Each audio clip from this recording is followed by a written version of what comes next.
hiring is really different if your organization has teams. When we used to hire, we were often hiring an individual to come and do individual work.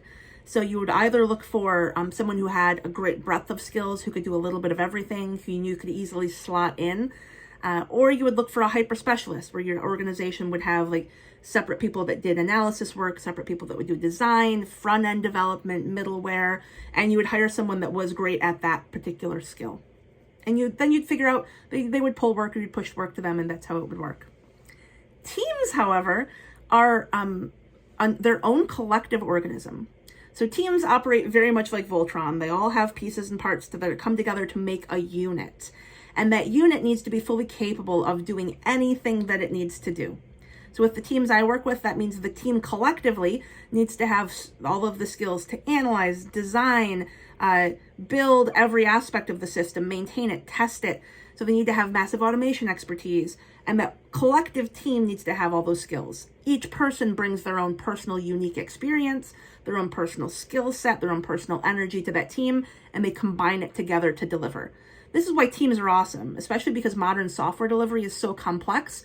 No one magical unicorn can do all of it. So the team allows us to combine all of our human aptitude and energy to become something greater than ourselves. When we go to hire for a team, it's normally because the team has a gap of some kind. So a team should be regularly reflecting, oftentimes with the help of their manager and their scrum master, on their collective skills. So what are the things that we are strong at? Where are we weak collectively? And identifying those weaknesses is very, very important. Finding the holes in your puzzle. Because then you can look to see, do we need to train for that? Do we need to go and seek out these skills ourselves and up our own skills? Do we need to borrow it? So is this just a one-time thing? Like we just need a data scientist for an hour to come give us some advice. We don't really need that skill on the team. Or do we need to hire for it? Do we really think we're missing something significant enough and we think the energy of our team could use a sixth person that we need to bring on here? We think that'll help. If we're going to hire, that means that we're hiring a specific person, someone that will fill in those holes on our team. So we are missing somebody that is really strong in design. We'd like them to be higher energy because sometimes we can get a little distracted. So we'd like somebody hyper-focused, hyper-organized with strong design skills.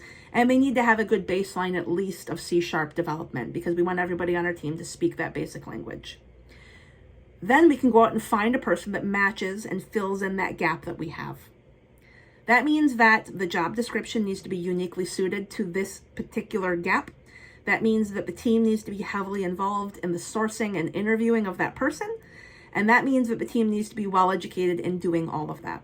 So that involves very flexible job descriptions with lots and lots of skills that the teams can customize to make fit this role. That means that the team needs access to help and education on how to write job descriptions and interview in a fair and equitable way. And that means the team needs broad discretion on who they say yes or no to come and join their team.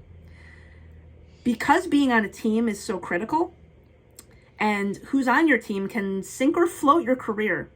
If you've got people on your team that are not pulling their weight, all of a sudden now you are impacted by that.